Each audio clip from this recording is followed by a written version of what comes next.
इस छोटे से वीडियो का टाइटल मैं देने जा रहा हूँ सुधि लेने वाला परमेश्वर। यहोवा परमेश्वर सुधि लेता है। सुधि लेना मतलब याद करता है, याद करके हमारे दिनों को, हमारे परेशानियों को याद करके हमारे लिए काम करता है। और मैं खुशी खुशी इस वीडियो को रिकॉर्ड करता हूँ। सामूएल की किताब अध्याय 1 को मैं पढ़ूँगा, पद नंबर 1 से लेकर 20 तक। उसके बाद हन्ना की प्रार्थना करेंगे, जो हन्ना ने बाद में गाया था। उसका जो काम, रुका हुआ काम जब पूरा हुआ, परमेश्वर ने उसके जीवन में बड़े बदलाव किए, तब जो उसने प्रार्थना की, उस प्रार्थना को भी करेंगे। सो मैं पढ़ता हूँ। ये वीडियो उन लोगों के लिए, कोई भी जो इससे सुने आशीष पाए, क्योंकि ये परमेश्वर का वचन है। हो सकता है इस कहानी को आप पहले से जानते हो, आपने कई बार सुना हो, बट कहानी को ध्यान से सुने और परमेश्वर के वचन को ध्यान से सुने। मैं एक एक लाइन पढ़ूंगा 1 से लेकर 20 तक। एप्रेम के पहाड़ी देश के रामातैम सोपीम नगर का निवासी एल्काना नामक एक पुरुष था। वह एप्रेमी था और सूब के पुत्र तोहू का परपोता, एलीहू का पोता और यहोराम का पुत्र था। उसकी 2 पत्नियां थीं। एक का नाम हन्ना और दूसरी का नाम पनिन्ना था। पनिन्ना के तो बालक हुए, परंतु हन्ना के कोई बालक न हुआ। वर्ष नंबर 3। वह पुरुष प्रति वर्ष अपने नगर से सेनाओं के यहोवा को दंडवत करने और मेल बलि चढ़ाने के लिए शिलो को जाता था। वहाँ होपनी और पिनहास नामक एली के दोनों पुत्र रहते थे, जो यहोवा के याजक थे। जब जब एल्काना मेल बलि चढ़ाता था, तब तब वह अपनी पत्नी पनिन्ना को और उसके सब बेटे बेटियों को दान दिया करता था। पनिन्ना के बालक हुए थे और उनके बेटे बेटियों को ये दान दिया करते थे जब जब वो यहोवा के भवन में जाते थे उस समय के। और ये संपन्न पुरुष होंगे तभी ये दान दिया करते थे। परंतु हन्ना को वह दूना दान दिया करता था। जिस पत्नी के बालक नहीं हुए थे हन्ना जी के, उसको वह दूना दान देता था, क्योंकि वह हन्ना से प्रीति रखता था।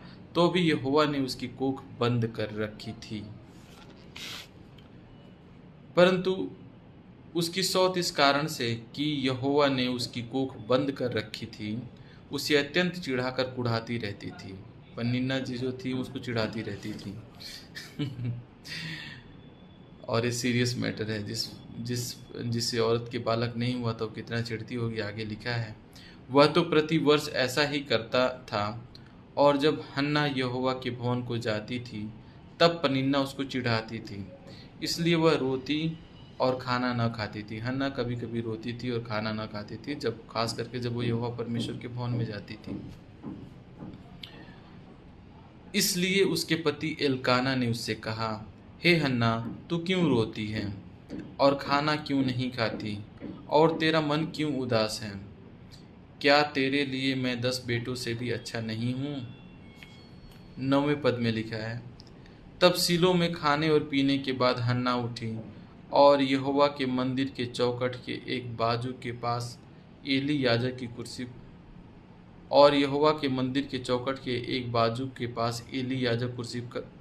पर बैठा हुआ था। एक वहाँ का उस समय का जो रख रखाव करने वाला याजक था, मुख्य याजक उस स्थान का, वो वहाँ पे बैठा हुआ था। खाने पीने के बाद हन्ना उठी और यहोवा के भवन में गई, और वहाँ पे एली याजक बैठा हुआ था एक कुर्सी पर। वह मन में व्याकुल होकर यहोवा से प्रार्थना करने और विलख विलख कर रोने लगी। हन्ना अकेली गई और उठकर जाके प्रार्थना करने लगी। उसने याजक से कोई बात नहीं की उस समय, और उसने यह मन्नत मानी। ध्यान से सुने। हे सेनाओं के यहोवा, यदि तू अपनी दासी के दुख पर सचमुच दृष्टि करे और मेरी सुधि ले, और अपनी दासी को भूल न जाए, और अपनी दासी को पुत्र दे, तो मैं उसे उसके जीवन भर के लिए यहोवा को अर्पण करूंगी, और उसके सिर पर छुरा फिरने न पाएगा। ये हन्ना ने अपने तरफ से एक प्रोफेटिक वर्ड कहे, एक प्रोफेटिक प्रार्थना की, एक प्रार्थना की। एक बार फिर से मैं इसे पढ़ता हूँ। हे सेनाओं के परमेश्वर यहोवा, बल्कि सेनाओं के यहोवा लिखा हुआ है, यदि तू अपनी दासी के दुख पर सचमुच दृष्टि करे और मेरी सुधि ले, और अपनी दासी को भूल ना जाए, और अपनी दासी को पुत्र दे, तो मैं उसे उसके जीवन भर के लिए यहोवा को अर्पण करूंगी और उसके सिर पर छुरा फिरने न पाएगा। जब वह यहोवा के सामने ऐसी प्रार्थना कर रही थी, तब एली उसके मुंह की ओर ताक रहा था। बैठा याजक उसकी ओर घूर रहा था। ऐसे भी कह सकते होते हैं, कौन है, क्या हो रहा है। हन्ना मन ही मन कह रही थी। उसके होठ तो हिलते थे, परंतु उसका शब्द न सुन पड़ता था। इसलिए एली ने समझा कि वह नशे में है। हो सकता है शाम का समय हो, जब मंदिर में ऑफरिंग चढ़ती है और खाने पीने के बाद हन्ना गई हो, और उस समय शाम के समय में खाने पीने के बाद का समय हो, अंधकार का हो, में भी शाम के समय जब अंधेरा हो जाता उस समय का समय हो। तब एली ने उससे कहा, तू कब तक नशे में रहेगी? अपना नशा उतार। हन्ना ने कहा, नहीं हे मेरे प्रभु, मैं तो दुखिया हूँ। हे मेरे प्रभु, मैं तो दुखिया हूँ।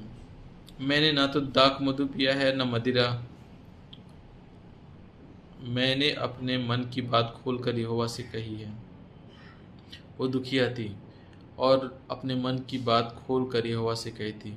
जिस समय वो पहुंची थी एकांत के समय में यहोवा परमेश्वर के मंदिर में, उस मंदिर में उसने उस तम्बू के सामने उसने परमेश्वर के सामने अपने मन की बात खोल कर कही, क्योंकि वो दुखिया थी, वो दुख से पीड़ित थी, एक बड़े दुख से पीड़ित थी। और त्राहिमाम में उसने परमेश्वर का दरवाज़ा खटखटाया। ये अच्छा काम उसने किया। किसी अपने दोस्त को याद नहीं किया, अपनी मम्मी को, अपने पापा को याद नहीं किया, ना अपने पति से कुछ बोला। वो जाके परमेश्वर के भवन में गई और परमेश्वर को नॉक की। अपनी दासी को ओछी स्त्री न जान। जो कुछ मैंने अब तक कहा वह बहुत ही शोकित होने और चिढ़ाई जाने के कारण कहा है। एली ने कहा, कुशल से चली जा, इज़राइल का परमेश्वर तुझे मन चाहा वर दे। एली जो पास्टर थे वो बहुत ज़्यादा कुछ नहीं जानते थे उस औरत के बारे में। उन्होंने सोचा कि पहले कोई ज़्यादा खा के या दारू पी ली, मतलब दाख मधु पी ली होगी, ऐसा कोई औरत होगा, ये सोच के उसको सोचा था। लेकिन बाद में उसने अपने जो उनके वर्ड होते थे उन्होंने उसको ब्लेस किया कि कुशल से चली जा, इज़राइल का परमेश्वर तुझे मन चाहा वर दे। उसने कहा, तेरी दासी तेरी दृष्टि में अनुग्रह पाए। तब वह स्त्री चली गई और खाना खाया और उसका मुंह फिर उदास न रहा। ये जो 18वां वर्ष है, जो सारी प्रार्थना और सारा जो कन्वर्जेशन होने के बाद, इस सारे कन्वर्जेशन होने के बाद वो स्त्री वहाँ से चली गई। और इसमें 18वें वर्ष में ये लिखा हुआ है, 18वें पद में, कि वह स्त्री चली गई और खाना खाया और उसका मुंह फिर उदास न रहा। जब मैं पहली बार बाइबल के इस वर्ड को पढ़ा था, तब परमेश्वर ने मुझे मतलब कि इस वचन को हाईलाइट किया। मतलब मैं समझता हूँ ये वचन मेरे सामने बहुत हाईलाइट हुआ। हाईलाइट मतलब एक वर्ड मैं अपने तरफ से यूज़ करना चाहता हूँ कि ये वचन मेरे सामने चमका ऐसा कि जब अपनी दुख की बात परमेश्वर के सामने मन उड़ेल करके उसने बोल दिया और परमेश्वर ने उसकी प्रार्थना सुन ली, तो फिर उसका मन उदास नहीं रहा। देखो, उसको पुत्र उस समय तो मिल नहीं गया था, लेकिन उसके मन की चंगाई, जो उसका जो भार था, उसके जीवन का जो भार था जिससे वो पीड़ित थी, वो उसी घड़ी चला गया। यही वचन यहाँ पे लिखा है, उसका मुंह फिर उदास न रहा। अभी उसके बालक नहीं हुआ था, लेकिन उस प्रार्थना करने के बाद, वहाँ पे परमेश्वर के सामने बातें कहने के बाद, परमेश्वर ने जो उसकी बात सुन ली थी, उसके मन को चंगा कर दिया, उसको उम्मीदें दे दी होगी और उसका मन उदास नहीं रहा। वे सवेरे उठ यहोवा को दंडवत करके रामा अपने घर को लौट गए। वे मतलब एल्काना, उसके पत्नी और उसके बच्चे।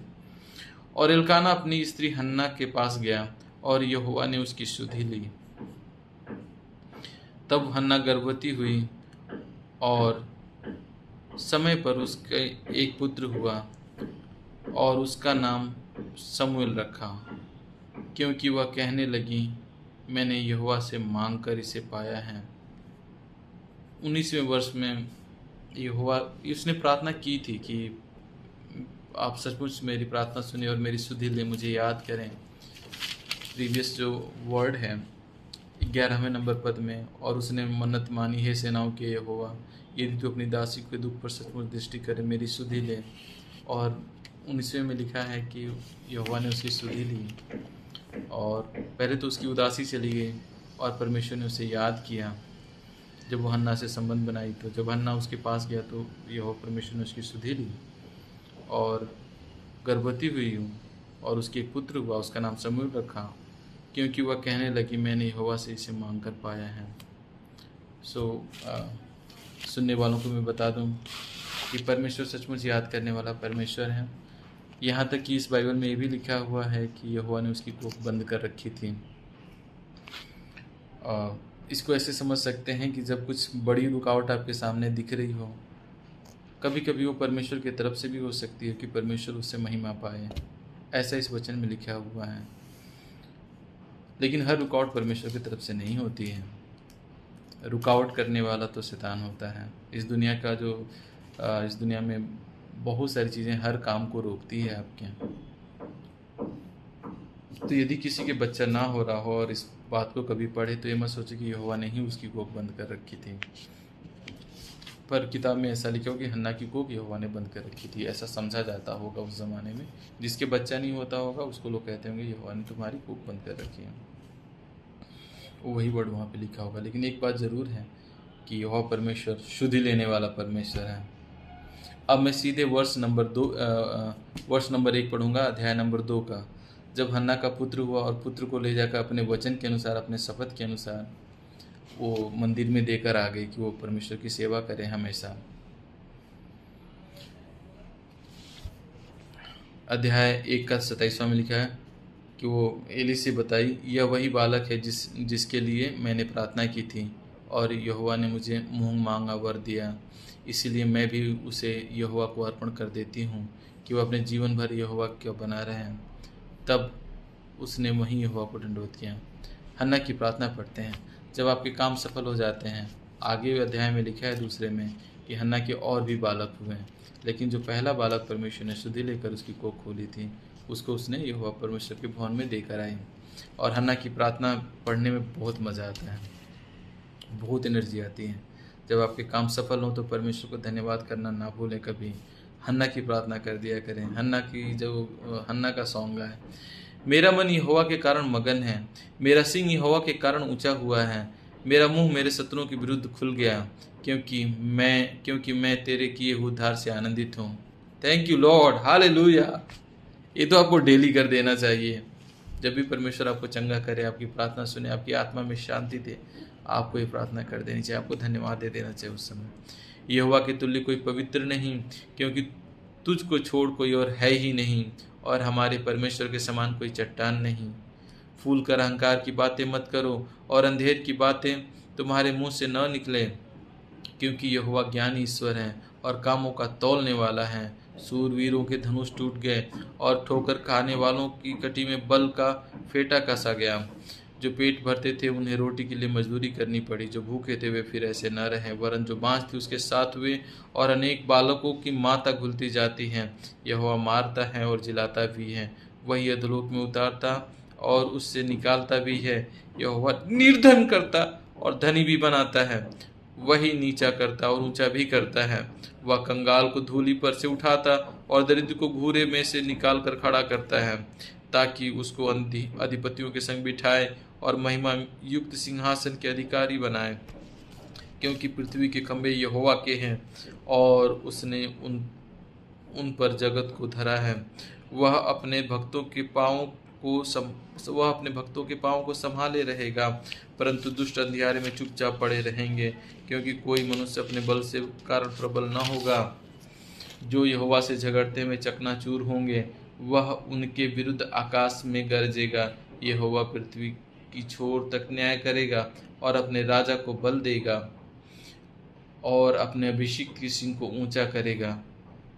तब एल्काना रामा को अपने घर चला गया और वह बालक एली याजक के सामने यहोवा की सेवा टहल करने लगा। आमीन आमीन। ये 15 मिनट का छोटा सा वीडियो आपको रिमाइंड कराए, आपको इनकरेज करे कि आप फिर से बाइबल को पढ़ें। आप जिस भी सिचुएशन में हो, जिस भी स्टेज पर हो, पवित्र हो ना पवित्र हो, आप विश्वासी हैं, आपको बाइबल खोल के पढ़ना चाहिए। आप बाइबल खोलें, परमेश्वर का वचन स्वयं आपको पवित्र करेगा। कई बार है परमेश्वर आपके पापों को ढक देता है, इसी किताब में लिखा है। हाँ, परमेश्वर आपको प्रेरित करेगा कि आप पाप में ना रहें बल्कि पवित्र जीवन जिएं। आमीन।